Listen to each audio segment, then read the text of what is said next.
Hello everyone, एक बार मैं वैभव श्रीवास्तव आप सभी का फिर से स्वागत करता हूं आपके अपने YouTube चैनल सक्सेस स्ट्राइक पर।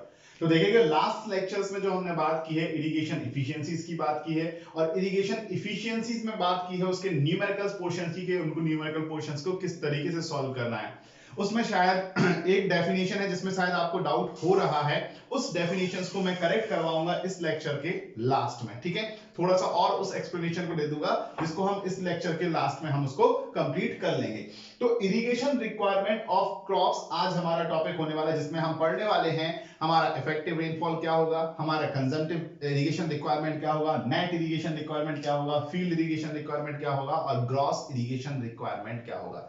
मुझे पता है ये टॉपिक्स भी आपके लिए थोड़ा सा टफ हो जाता है क्योंकि कई चीजें समझने में नहीं आ पाती हैं, तो उन्हीं चीजों को हम यहां पर आज यहां पर पढ़ने वाले हैं। तो सबसे पहले टर्म्स का मतलब समझना है इरिगेशन रिक्वायरमेंट ऑफ क्रॉप्स। तो सर अभी तक जो हम पढ़ रहे थे क्या वो इरिगेशन के बारे में नहीं पढ़ रहे थे? बेटा अभी तक भी जो हम पढ़ रहे थे वो इरिगेशन के बारे में ही था।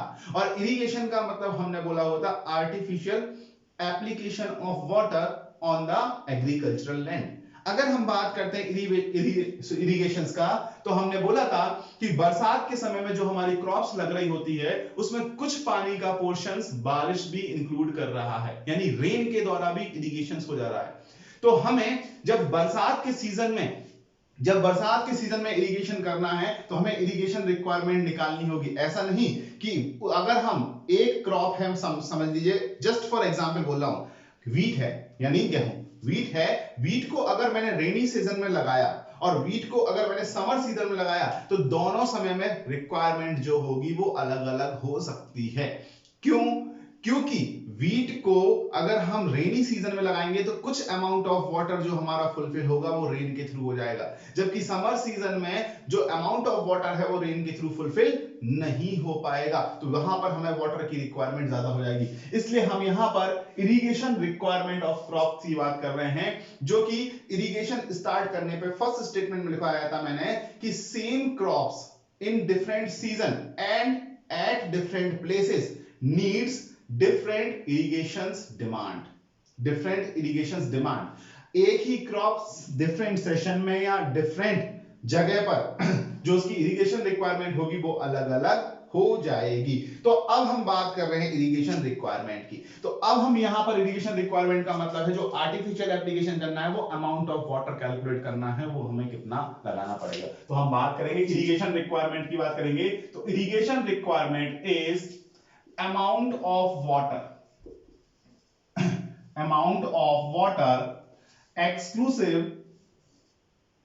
exclusively, या हम बात करते हैं एक्सक्लूडिंग, ठीक है, एक्सक्लूडिंग या एक्सक्लूसिव ऑफ रेनफॉल के अलावा जो भी हमारा अमाउंट ऑफ वाटर होता है वो हमारा क्या कहा जाएगा, irrigation requirement through out the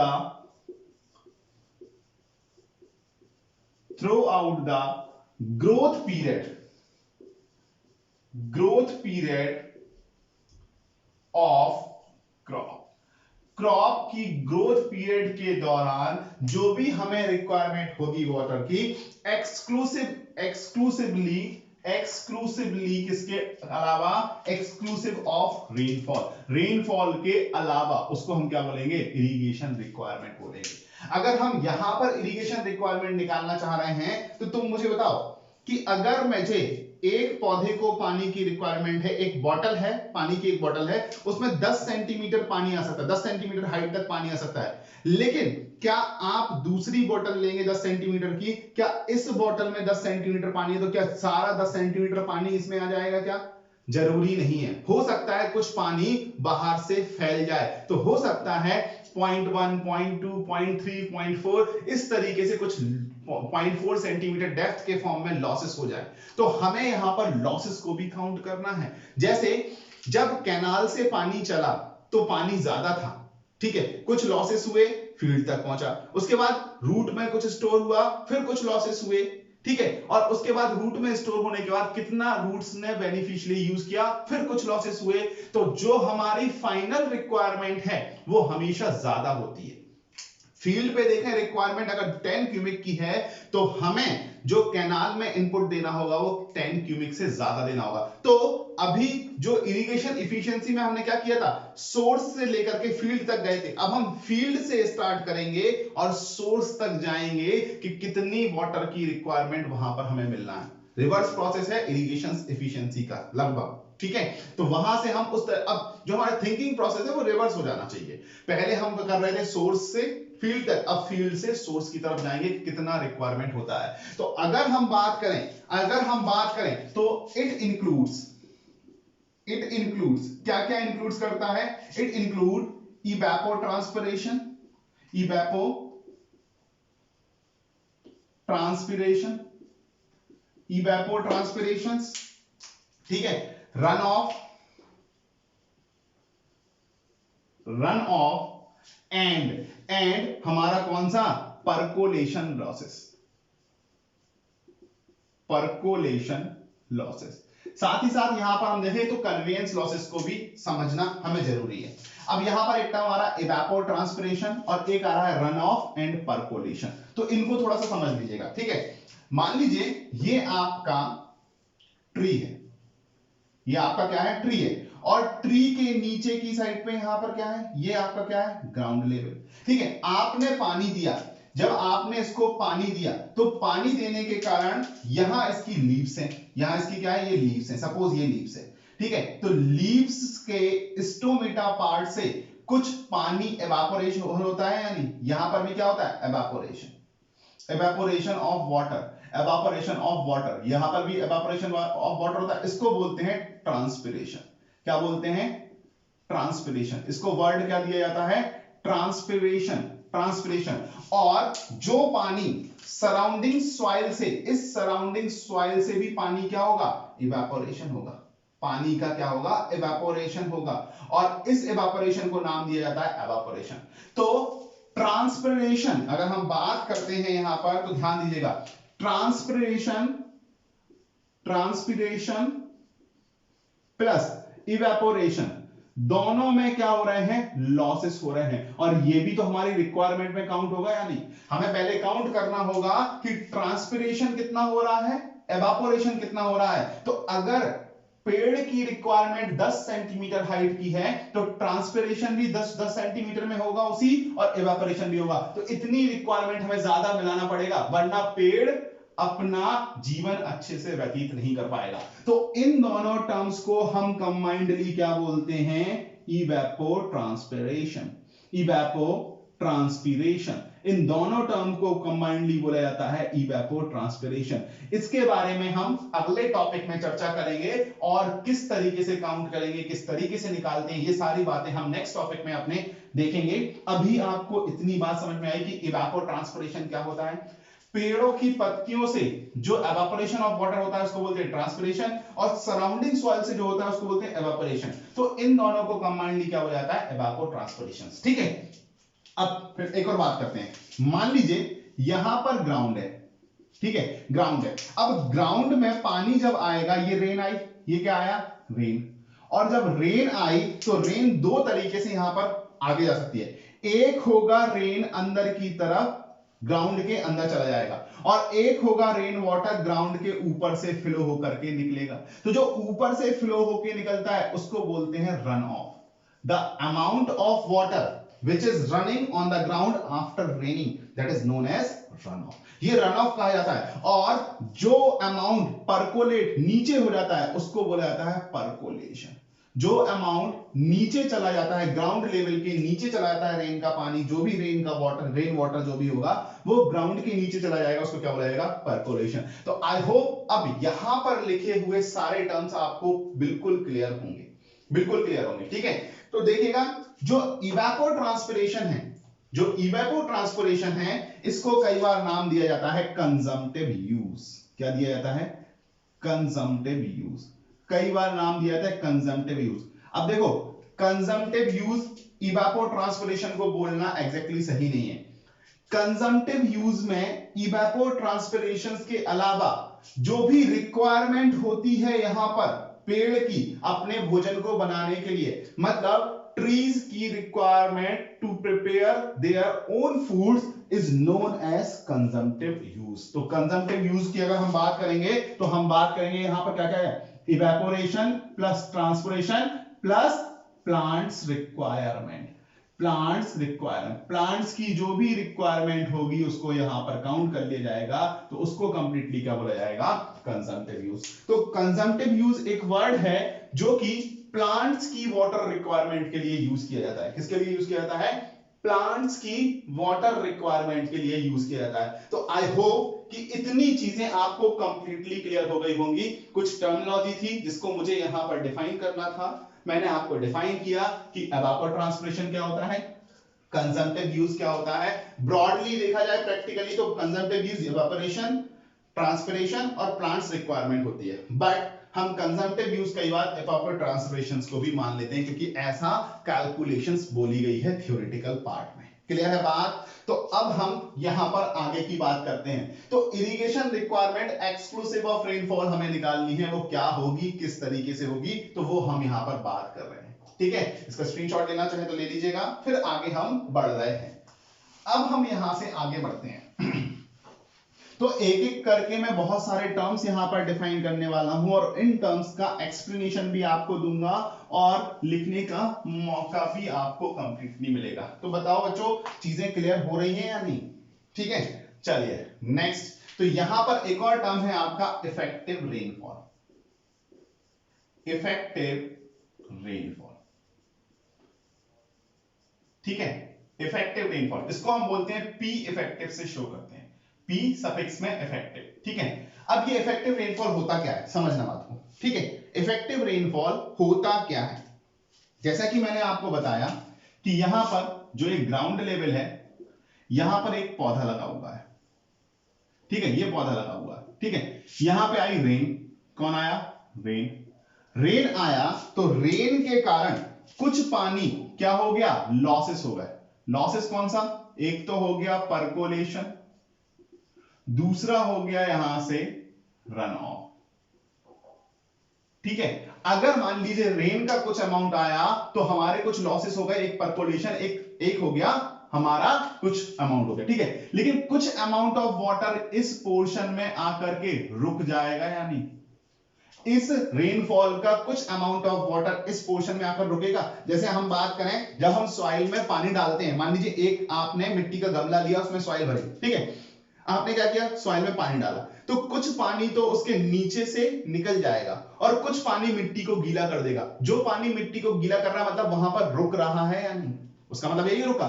तो ये जो पानी है, जो प्लांट्स अपनी ग्रोथ के रेनफॉल का वो पार्ट, होने वाली रेनफॉल का वो पार्ट जिसे प्लांट्स अपनी ग्रोथ के लिए यूज कर पा रहा है, जिसे प्लांट्स अपनी ग्रोथ के लिए यूज कर पा रहा है, या वो अमाउंट ऑफ वाटर, रेनफॉल का वो पार्ट जो क्रॉप की कंजम्पटिव इरिगेशन, कंजम्पटिव रिक्वायरमेंट को, कंजम्पटिव यूज रिक्वायरमेंट को, या फिर इवेपोट्रांसपिरेशन नीड को फुलफिल कर रहा है, वो हमारा क्या कहा जाएगा, इफेक्टिव रेनफॉल कहा जाएगा। वो क्या कहा जाएगा, इफेक्टिव रेनफॉल कहा जाएगा। तो हम इसको लिख सकते हैं कुछ इस तरीके से, it is a part of rainfall, it is a part of rainfall which is, एक minute, it is a part of rainfall which is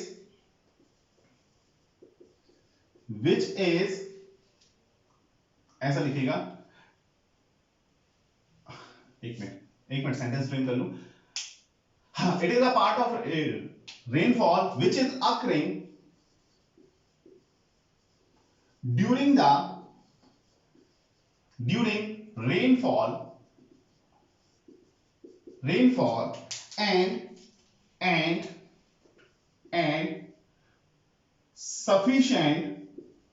and sufficient to fulfill the evapotranspiration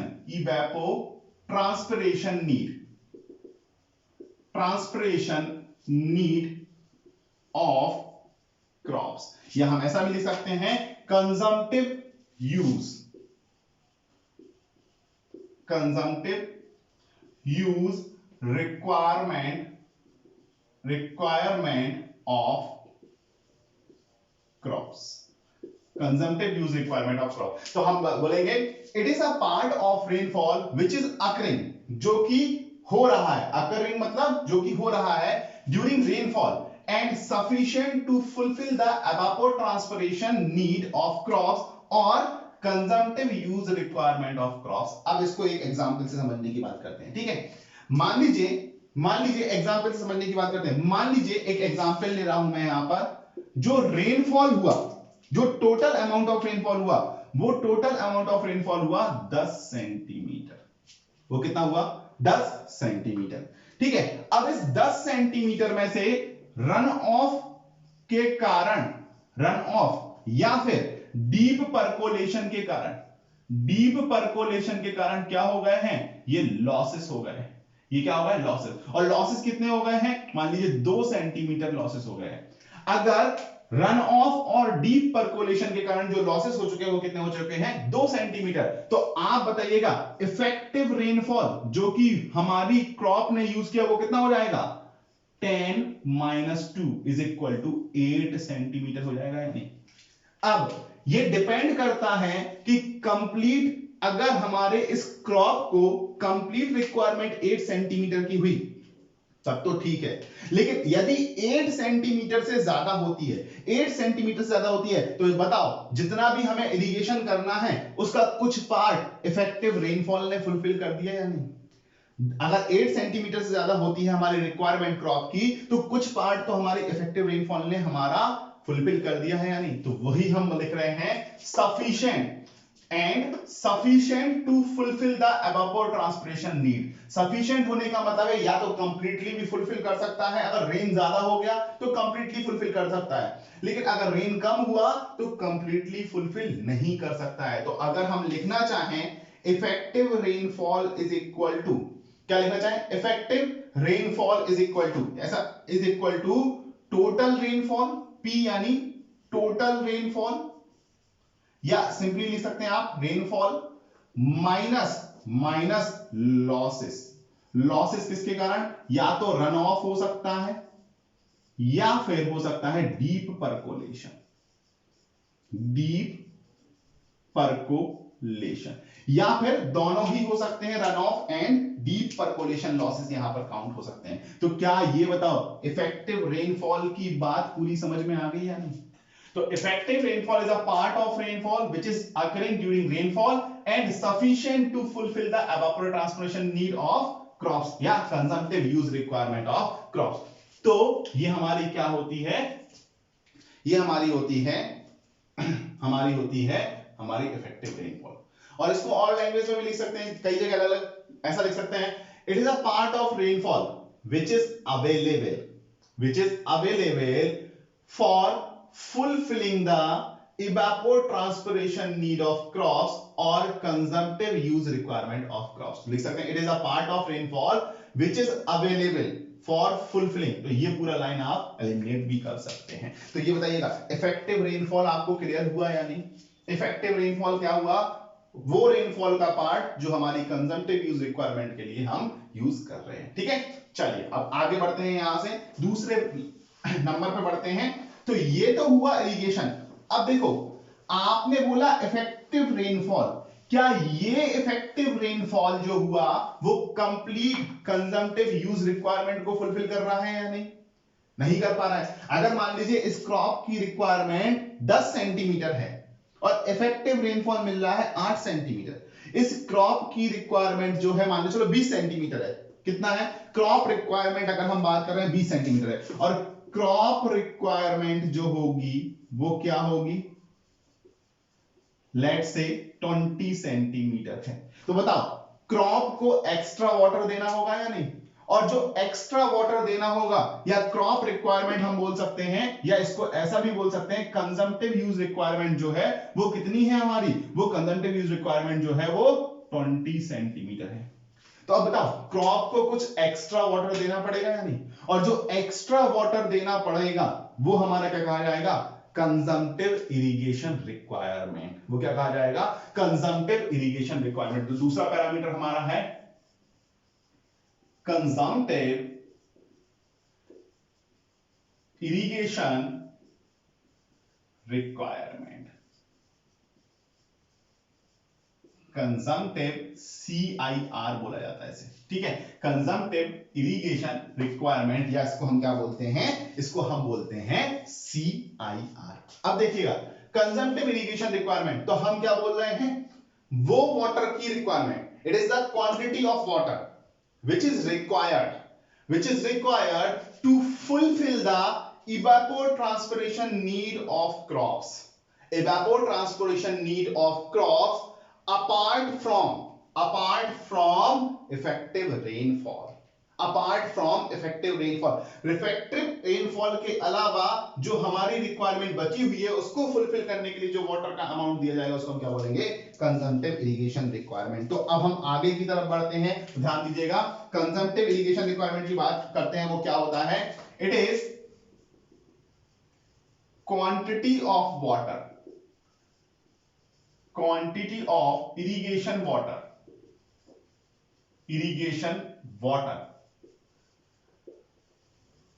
which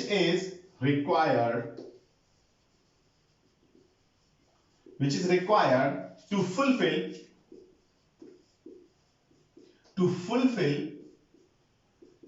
the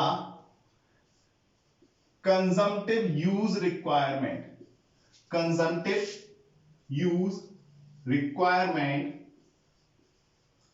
या हम लिख सकते हैं evapotranspiration need,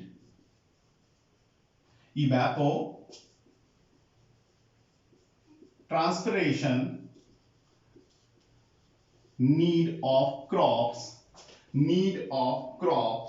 ठीक है, it is the quantity of water which is required to fulfill the consumptive use requirement or evapotranspiration need of crops during its growth period,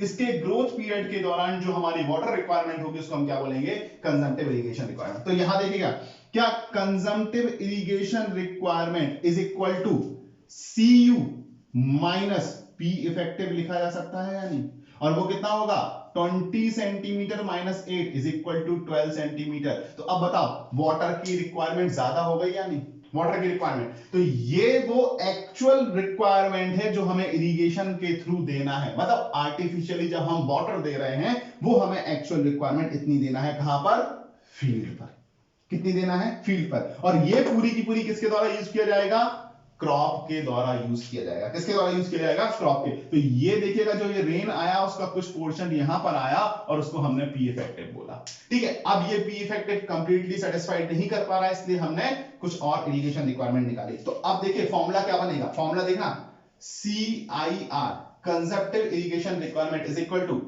consumptive use of crop minus P effective, consumptive use of crop minus P effective.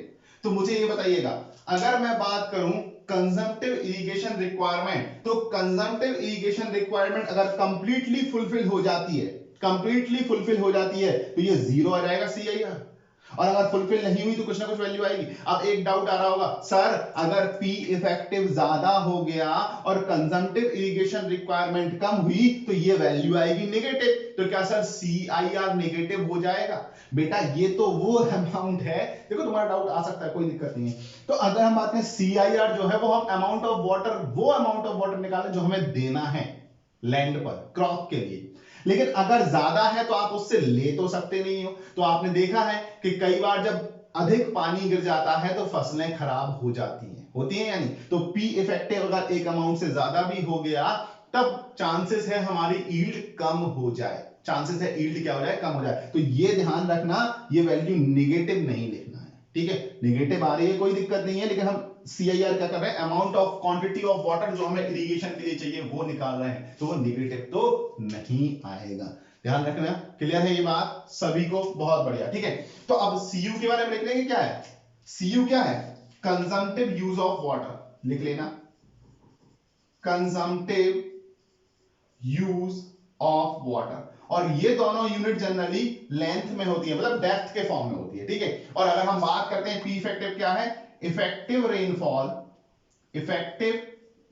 Rainfall during rain और growth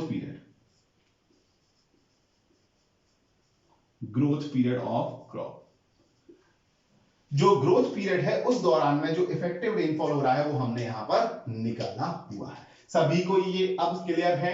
consumptive irrigation requirement clear है? मुझे ये बताइएगा पहले, consumptive irrigation requirement है clear?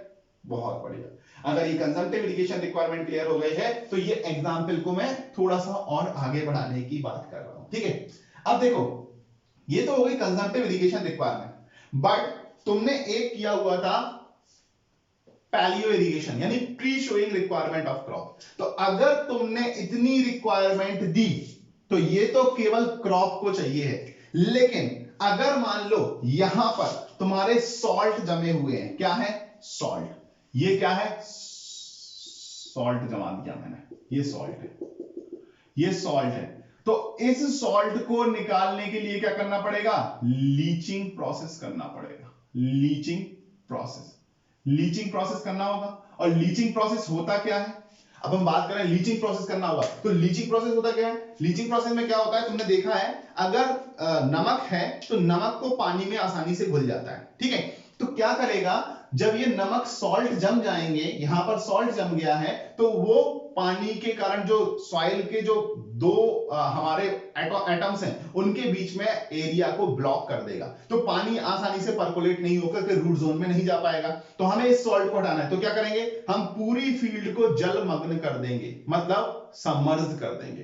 The whole field is getting submerged. जब submerge हो जाएगी, then this salt is easily soluble in that water, और ये सॉल्ट क्या होगा, उस वाटर में क्या हो जाएगा, घुल जाएगा, और आगे एक ड्रेन्स बना देंगे, उस ड्रेन्स के थ्रू पानी वो पूरा का पूरा निकल जाएगा। तो बताओ, लीचिंग प्रोसेस जब भी करना हुआ तो लीचिंग रिक्वायरमेंट हुई कुछ ना कुछ, यानी वाटर की रिक्वायरमेंट हुई। तो बताओ, अगर CIR केवल प्रोवाइड किया और लीचिंग भी हो रहा है, साथ ही साथ लीचिंग हो रहा है और CIR प्रोवाइड कर रहे हो, तो क्या ये केवल रिक्वायरमेंट क्रॉप के लिए सफिशिएंट होगी? नहीं, इसमें कुछ क्या करना पड़ेगा, ऐड करना होगा। तो अगर लीचिंग रिक्वायरमेंट है तो कुछ ज्यादा बड़ी वैल्यू प्रोवाइड करनी होगी, 12 सेंटीमीटर से ज्यादा हमें डेप्थ ऑफ वाटर प्रोवाइड करना होगा या नहीं। तो उस कंडीशन में हमारा एक टर्म आता है जिसे हम बोलते हैं नेट इरिगेशन रिक्वायरमेंट। क्या बोला जाता है? नेट इरिगेशन रिक्वायरमेंट बोला जाता है। तो उसके बारे में लिखेंगे कि नेट इरिगेशन रिक्वायरमेंट होता क्या है, उसके बारे में थोड़ा सा हम समझने की कोशिश करते हैं, ठीक है। तो नेक्स्ट जो टर्म है आपका वो क्या है? नेट इरिगेशन रिक्वायरमेंट, जिसे हम NIR के नाम से जानते हैं, ठीक है। अगर हम NIR के नाम से जाते हैं तो हम लिखेंगे in addition of CIR sometimes additional water requirement is additional quantity of water is required. Additional quantity of water is required, which includes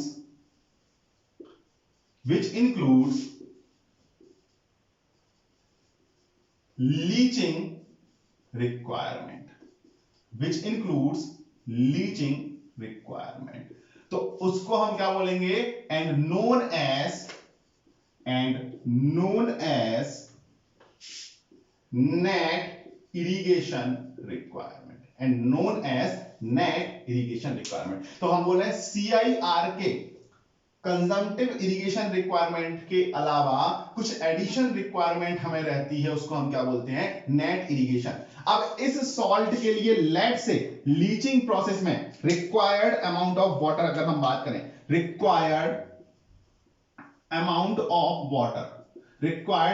of water मैंने बोल दिया है, लेट से 10 सेंटीमीटर रिक्वायर्ड, लेट से 10 सेंटीमीटर। तो बताओ NIR इज equal to क्या होगा? N I R is equal to क्या होगा, सी आई आर में क्या जोड़ दो, लीचिंग रिक्वायरमेंट जोड़ दो। तो हमने सी आई आर में क्या किया, लीचिंग रिक्वायरमेंट जोड़ा, तो सी आई आर कितना था 12 सेंटीमीटर, लीचिंग रिक्वायरमेंट जोड़ दिया कितना 10 सेंटीमीटर, तो ये कितना निकल करके आ गया है 22 सेंटीमीटर निकल करके आ गया है, कितना 22 सेंटीमीटर। तो बताओ पहले से ज्यादा रिक्वायरमेंट हो गई या नहीं, पहले से ज्यादा रिक्वायरमेंट हो गई, बिल्कुल बहुत ज्यादा रिक्वायरमेंट हो गई। तो अगर हम लिखना चाहें N I R is equal to क्या होता है C I R plus leaching requirement, इसका फॉर्मूला बन गया यानी, इसका फॉर्मूला बन गया। एल आर का मतलब क्या है, लीचिंग रिक्वायरमेंट। इन केस अगर लीचिंग रिक्वायर्ड नहीं है, उस पर्टिकुलर लैंड के लिए लीचिंग रिक्वायर्ड नहीं है, तो ये लीचिंग रिक्वायरमेंट क्या हो जाएगी 0, और उस केस में एनआईआर इज इक्वल टू क्या हो गया सीआईआर हो गया, यानी उस केस में क्या हो गया है, लीचिंग रिक्वायरमेंट अगर नहीं है तो एनआईआर इज इक्वल टू क्या हो गया है सीआईआर हो जाता है। तो ये चीज हमें यहां पर ध्यान रखना है। बट क्या होता है यहां पर, कुछ टाइम पर क्या होता है यहां पर कि लीचिंग रिक्वायरमेंट के अलावा भी यहां पर एक और रिक्वायरमेंट होती है, तुमने पढ़ा हुआ था पैलियो इरिगेशन, पढ़ा था या नहीं। तो अगर सपोज यहां पर हमें प्री शोइंग रिक्वायरमेंट हुई, कुछ क्या लिखा प्री शोइंग रिक्वायरमेंट, मतलब लैंड जो है बहुत ज्यादा हार्ड है और इनिशियल यील्ड कराने के लिए, क्रॉप की इनिशियल ग्रोथ कराने के लिए हमें क्या करना है, बीज बोने से पहले पानी देना है। प्री शोइंग का मतलब होता है बीज बोने से पहले पानी देना, तो प्री शोइंग रिक्वायरमेंट है। तो अगर प्री शोइंग रिक्वायरमेंट है तो आपको पानी लीचिंग रिक्वायरमेंट के एडिशन में कुछ और ज्यादा देना होगा या नहीं। तो अगर हम बात करेंगे sometimes pre-showing requirement is also added। और अगर pre sowing requirement also added किया तो प्री शोइंग रिक्वायरमेंट को मैं लिख रहा हूं एस पी आर, ठीक है, प्री शोइंग रिक्वायरमेंट को पी एस आर लिख रहा हूं, ठीक है, तो इसको पी एस आर। तो यहां पे मैं बात कर रहा हूं N I R is equal to कितना हो जाएगा, N I R is equal to होगा C I R plus leaching requirement plus pre sowing requirement. और जब मैंने ये बात की है तो यहां पर देखिएगा क्या ये नया फॉर्मूला बन के आ गया या नहीं। लेकिन इन दैट केस अगर लीचिंग रिक्वायरमेंट और प्री शोइंग रिक्वायरमेंट दोनों को मैंने क्या कर दिया 0, किसी क्रॉप के लिए लीचिंग रिक्वायरमेंट भी नहीं है और प्री शोइंग रिक्वायरमेंट भी नहीं है, तो हमारा 0 हो गया। Let's say this pre sowing requirement, let's say it is pre sowing requirement, तो हम बात कर रहे हैं इट इज 5 सेंटीमीटर, कितना बोल दिया 5 सेंटीमीटर। तो अब हम बात करें एनआईआर, तो एनआईआर इज इक्वल टू कितना हो गया, NIR is equal to CIR plus leaching requirement plus pre sowing requirement. तो ये कितना निकल करके आ गया है ऑलरेडी 12 प्लस 10 प्लस 5 26 और 1 27 सेंटीमीटर निकल करके आ गया। यानी एनआईआर क्लियर हुआ, एनआईआर क्लियर हुआ। तो नोट करके एक पॉइंट लिख लेना, ठीक है, नोट करके एक पॉइंट लिख लेना, if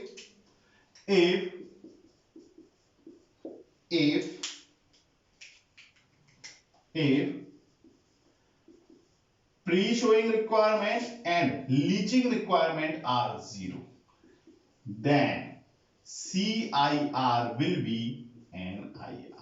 अब आप पूछ रहे हैं क्वेश्चन में कि सर बताइएगा क्वेश्चन में कैसे पता चलेगा कि डायरेक्टली दिया है या नहीं। देखो अगर क्वेश्चन में गिवन होगा कि लीचिंग प्रोसेस की जा रही है तो लीचिंग रिक्वायरमेंट होगी, कुछ ना कुछ रिक्वायरमेंट होगी, वहां आपको डाटा देगा। लेकिन अगर क्वेश्चन में बोल रहा है कि प्री शोइंग किया जा रहा है तो प्री शोइंग रिक्वायरमेंट आपको क्वेश्चन में दिया जाएगा। लेकिन अगर दोनों ही नहीं दिए गए हैं तो आपको अज्यूम क्या कर लेना है कि दोनों की वैल्यू 0 ही होगी। अगर कुछ भी मेंशन नहीं है तो उस केस में अगर एनआईआर निकालना है, sorry NIR is equal to CIR लिखेगा, ऐसा लिखेगा NIR is equal to CIR, CIR is equal to NIR नहीं, एनआईआर इज इक्वल टू क्या लिखेंगे सीआईआर। ठीक है, तो आप उस केस में डायरेक्टली बोल देंगे NIR इज इक्वल टू CIR हो जाएगा। तो जब कई बार क्वेश्चन आता है उसमें क्या होता है, लीचिंग रिक्वायरमेंट है, प्री शोइंग रिक्वायरमेंट नहीं देता है, वो आपको केवल इतना बोलता है कि आप इसके लिए NIR निकालिएगा। तो मतलब आपसे वो क्या कैलकुलेट करवाना चाह रहा है, CIR कैलकुलेट करवाना चाह रहा है। तो इतनी चीजें क्लियर हुई सभी को या नहीं? तो देखो धीरे धीरे हम बात करें, अब CIR और NIR का रिलेशनशिप क्या हो गया, CIR लेस होगा, NIR ग्रेटर होगा, CIR लेस होगा, NIR ग्रेटर होगा। तो नेट रिक्वायरमेंट ज्यादा है, कंजम्पटिव रिक्वायरमेंट कम है, लेकिन नेट की बात करें मतलब टोटल मिला लें तो नेट थोड़ी सी ज्यादा है। अब ये तो हमारी फील्ड पर रिक्वायरमेंट हो गई। फील्ड पर कितना देना है हमें, 27 सेंटीमीटर देना है। लेकिन जब यहां से आप पाइप लगाओगे और 27 सेंटीमीटर डेप्थ दोगे तो तुम मुझे ये बता देना, केवल इतनी बात समझना, तुम मुझे ये बता देना जब पाइप लगाकर इतनी रिक्वायरमेंट दोगे और 27 सेंटीमीटर दोगे तो क्या 27 सेंटीमीटर से ज्यादा देना होगा या कम देना होगा? तुम्हें 27 सेंटीमीटर की रिक्वायरमेंट फुलफिल करना है तो पाइप से 27 सेंटीमीटर से ज्यादा देना होगा। क्यों? क्योंकि जब तुम पाइप लगाओगे तो कुछ वाटर रन ऑफ में लॉस हो जाएगा और कुछ वाटर ही यहां रूट जोन में स्टोर होगा, जैसा कि तुमने किसमें पढ़ा हुआ था, इफिशियंसी में। तो अब इनपुट आउटपुट की बात आ गई, तो अगली जो इफिशियंसी है उसको बोलते हैं फील्ड इरिगेशन रिक्वायरमेंट। क्या बोला जाता है, फील्ड इरिगेशन रिक्वायरमेंट। तो नेक्स्ट पैरामीटर जो है हमारा वो है फील्ड इरिगेशन रिक्वायरमेंट, FIR। ठीक है, FIR वो मत समझ लेना पुलिस स्टेशन वाली, ठीक है, तो FIR। ठीक है, अब FIR तो हम क्या बोल रहे हैं कि जब हम वाटर का पाइप लगाएंगे, और हमारी रिक्वायरमेंट 27 सेंटीमीटर, तो अगर मैंने 27 सेंटीमीटर यहां पर केवल वाटर दिया, पाइप के अकॉर्डिंग 27 सेंटीमीटर दिया, तो ये इस क्रॉप की रिक्वायरमेंट को फुलफिल नहीं कर पाएगा, क्योंकि कुछ पानी लॉसेस में चला जाएगा। और कौन से लॉसेस काउंट कर रहे हैं हम यहां पर, हम लॉसेस जो काउंट कर रहे हैं वो हम काउंट कर रहे हैं रन ऑफ लॉसेस। कौन से, सरफेस रन ऑफ लॉसेस को हम बात कर रहे हैं या परकोलेशन लॉसेस को यहां पर काउंट कर रहे हैं। ठीक है, तो अगर हम बात करते हैं field irrigation requirement includes surface runoff losses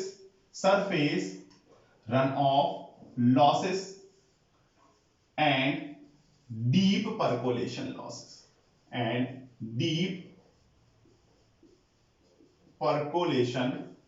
losses। ठीक है, तो अब देखना, अगर मैंने यहां पर थोड़ा सा इसको रफ कर दूं, तो ये डाटा मैं थोड़ा सा रफ कर देता हूं। ठीक है, ये डाटा रफ कर दिया, थोड़ा सा यहां पर रफ कर लो, चलो इसको पूरा कर देते हैं। ठीक है, तो अब देखिएगा यहां पर ये ग्राउंड है, ग्राउंड की रिक्वायरमेंट कितनी है, ये ग्राउंड की रिक्वायरमेंट है 27 सेंटीमीटर की। आपने जब यहां पर पाइप लगाया, ये आपने लगाया पाइप, ठीक है, पाइप से जो आपको यहां पर इस पाइप के आउटपुट पर जो चाहिए वो कितना चाहिए है, 27 सेंटीमीटर से ज्यादा चाहिए होगा। जब 27 सेंटीमीटर से क्या कर चाहिए पड़ेगा, ज्यादा चाहिए पड़ेगा, क्योंकि कुछ लॉसेस हो जाएंगे किसमें, रन ऑफ में, और कुछ लॉसेस किसमें हो जाएंगे, परकोलेशन में। तो तुम मुझे बता दो इतना, ये जो 27 सेंटीमीटर है ये तुम्हारे लिए किसका काम करेगा, इनपुट का काम करेगा या नहीं, और ये जो होगा ये आउटपुट का काम करेगा या नहीं, किसका काम करेगा, आउटपुट का काम करेगा। नेट इरिगेशन रिक्वायरमेंट क्या तुम्हारा आउटपुट का काम कर रहा है, और ग्रेटर देन 27 सेंटीमीटर क्या ये इनपुट का काम कर देगा या नहीं। तो इनपुट देना है तुम्हें कितना, फील्ड पर ये। अब देखो तुमने पढ़ी थी हुई थी एक एप्लीकेशन इफिशिएंसी वाटर एप्लीकेशन, वो क्या था, it is the ratio of amount of water stored into the root zone, amount of water stored into the root zone to the amount of water applied on the field। पढ़ा हुआ था या नहीं? तो अब उसी चीज को समझना, अगर हम बात करते हैं तो लिखेंगे FIR is calculated using using water application efficiency, water application efficiency, water application efficiency क्या कहना चाह रहा है? अगर मैंने बोला वाटर एप्लीकेशन इफिशियंसी तो F I R is equal to कितना हो जाएगा? N I R upon eta A. ये कहां से आया? ठीक है, ये कहां से आया समझने की बात करना। अब जो NIR है, क्या ये आपका NIR हो गया आउटपुट, और इनपुट क्या हो गया आपका? इनपुट क्या हो गया आपका? Field irrigation requirement. ये फील्ड इरिगेशन रिक्वायरमेंट, और हमने फील्ड इरिगेशन रिक्वायरमेंट की बात की तो ये NIR जो हो गया वो इनपुट हो गया या नहीं? तो eta a is equal to output upon input. तो हम बात कर रहे हैं ये क्या क्या इंक्लूड करता है? सरफेस रन ऑफ लॉसेस को देख रहा है। तो हमने अब बात क्या की? NIR। तो हम बात कर रहे हैं लेट से ईटा ए इज इक्वल टू 80% बोल दिया। कितना बोल दिया? 80%। तो अगर हम एफ आई आर निकालना चाहें तो N I R upon eta ए, और अगर हम बात करते हैं एन आई आर तो कितना? 27 अपॉन 0.8, 27 अपॉन 0.8। और अगर हम इस वैल्यू को सॉल्व करते हैं कितना आता है? 27.0.8 तो कितना? 33.75 सेंटीमीटर। तो बताओ क्या ज्यादा रिक्वायरमेंट हो गई या नहीं? ज्यादा रिक्वायरमेंट हो गई। अगर हम बोलते हैं इतना रिक्वायरमेंट तो ये ग्रेटर देन 27 का मतलब कितना हुआ? जो कि ग्रेटर देन है 27 सेंटीमीटर। हैंस ओके हो गया या नहीं? तो फील्ड पर जो रिक्वायरमेंट है, क्रॉप की रिक्वायरमेंट तो यहां से निकाल ली, नेट इरिगेशन रिक्वायरमेंट, लेकिन फील्ड पर जो वाटर की रिक्वायरमेंट होगी क्योंकि कुछ लॉसेस को काउंट करेंगे तो उसके कारण ज्यादा हो जाएगी। उसके कारण क्या हो जाएगी? ज्यादा। तो अगर तुम्हें कई बार निकालने आए तो क्या तुम field irrigation requirement is equal to net irrigation requirement plus run off losses, run off और परकोलेशन लॉसेस लिख सकते हो या नहीं? रन ऑफ और परकोलेशन लॉसेस। तो आपने फॉर्मूला क्या पढ़ा था? Losses is equal to input minus output. तो इनपुट क्या है? FIR। आउटपुट क्या है? NIR। तो इनपुट माइनस आउटपुट, तो वही फॉर्मूले रिपीट हो गए या नहीं? तो अगर कभी क्वेश्चन में दिया हो कि रन ऑफ लॉसेस इतना है तो NIR निकालिएगा। सॉरी, रन ऑफ लॉसेस इतना है और NIR दिया है तो क्या एप्लीकेशन इफिशियंसी नहीं देगा तब भी आप FIR निकाल लोगे या नहीं? अगर देखो दूसरा क्वेश्चन, एक क्वेश्चन तो फॉर्मूले से बन सकता है सीधा, दूसरा अगर रन ऑफ लॉसेस क्वेश्चन में दे दिए गए हैं और एप्लीकेशन इफिशियंसी नहीं दी गई है, रन ऑफ लॉसेस दे दिए गए हैं, एप्लीकेशन इफिशियंसी नहीं दी गई है, तो उस कंडीशन में NIR। अब देखो जो पहले वाला रन ऑफ लॉसेस बताया था वो रेन के कारण रन ऑफ था। किसके कारण? रेन के कारण। रेन के कारण। ये किसके कारण है? पाइप, जो हमने पाइप लगाया है फील्ड पर पानी दे रहे हैं उसके कारण है। क्लियर हुई बात या नहीं? सभी को क्लियर हुई? तो FIR दोनों फॉर्मूले से कैलकुलेट कर सकते हो, एप्लीकेशन एफिशिएंसी दी हो या नहीं दी हो।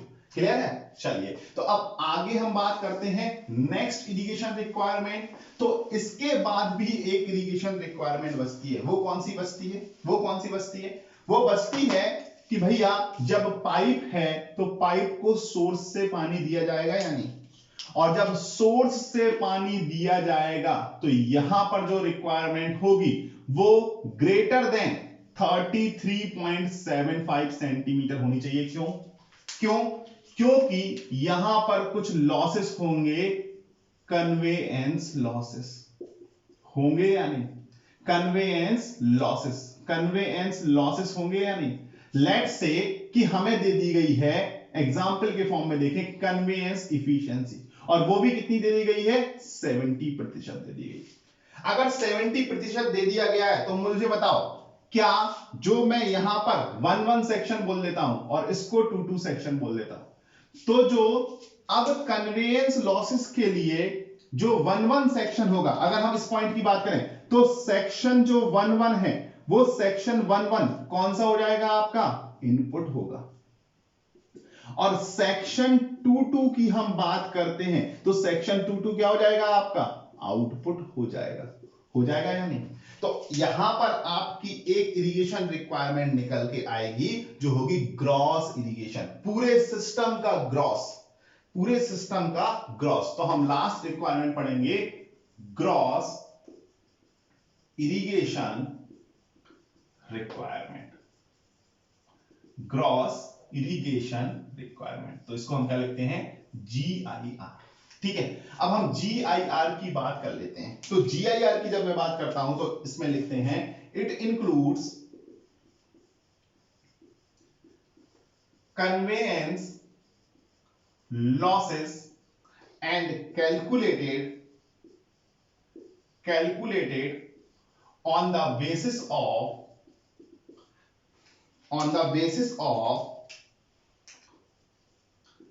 conveyance efficiency। तो देखो आप कहां पर आ गए हो, आप फील्ड से स्टार्ट हुए और कहां पर आ गए हो, हमारा फील्ड से सोर्स पे आ गए हो। थ्रो अगर हम बात करते हैं तो conveyance efficiency calculate from conveyance efficiency through irrigation canal के थ्रू। अगर हम बात करते हैं इरिगेशन कैनाल के थ्रू जो भी हमारा कन्वीनियंस की बात करते हैं, उस केस की हम बात करते हैं ग्रॉस इरिगेशन रिक्वायरमेंट। तो मुझे बताओ, अगर आउटपुट अपॉन इनपुट हुआ तो क्या gross irrigation requirement is equal to, हमने क्या निकाले, FIR। तो FIR अपॉन ईटा सी लिखा जा सकता है या नहीं, क्योंकि ईटा सी इज इक्वल टू क्या होगा, ईटा सी इज इक्वल टू होगा आउटपुट अपॉन इनपुट। और आउटपुट क्या है, आउटपुट तो हमारा यही है जिसको हमने क्या बोला है, FIR। इसको क्या बोला, FIR। और इनपुट क्या है, इनपुट हमारा ये है जिसको हमने क्या बोला है, GIR बोला है, जिसको हमने क्या बोला है, GIR बोला है। तो GIR हमारा क्या हो गया, अब हमारा क्या हो गया, GIR। तो यहां पर क्या आ जाएगा, GIR, और यहां पर क्या आ जाएगा, यहां पर आ जाएगा आपका FIR। तो हमने यहां पर इस तरीके से रिक्वायरमेंट निकाल ली। तो GIR, अगर फिर से इसी को एक और फॉर्मूला लिखवा, GIR इज इक्वल टू, क्या आप लिख सकते हो, FIR प्लस कन्वेयंस या ट्रांसपोर्टेशन लॉसेस, कन्वेयंस लॉसेस या ट्रांसपोर्टेशन लॉसेस। और क्या कन्वेयंस लॉसेस को आप बोल सकते हो seepage losses through canals, seepage losses through, conveyance losses को क्या बोल सकते हैं, seepage losses through canal, seepage losses through canals, canals के थ्रू होने वाले सीपेज लॉसेस, क्या उनको कन्वेयंस लॉसेस लिखा जा सकता है या नहीं। तो इस एग्जांपल को थोड़ा सा और आगे बढ़ा लेते हैं, क्या, GIR is equal to FIR upon eta C. FIR की वैल्यू कितना है, 33.75 अपॉन ईटा सी कितना है, 0.7। तो इसको सॉल्व करके बताइए कितना आ रहा है, 33.75 डिवाइडेड बाय 0.7, तो ये कितना आ रहा है, 48.21 सेंटीमीटर। और 48.21 सेंटीमीटर, क्या ये वैल्यू ग्रेटर देन 33.75 सेंटीमीटर हुई या नहीं, ओके हो गया या नहीं, ओके हो गया। तो एक एग्जाम्पल भी देखो, एक क्वेश्चन भी हो गया तुम्हारा, इसमें एक क्वेश्चन भी हो गया और सारी इरिगेशन रिक्वायरमेंट भी तुमने यहां पर पढ़ ली है कि इस तरीके से हम इरिगेशन रिक्वायरमेंट को कैलकुलेट कर रहे होते हैं।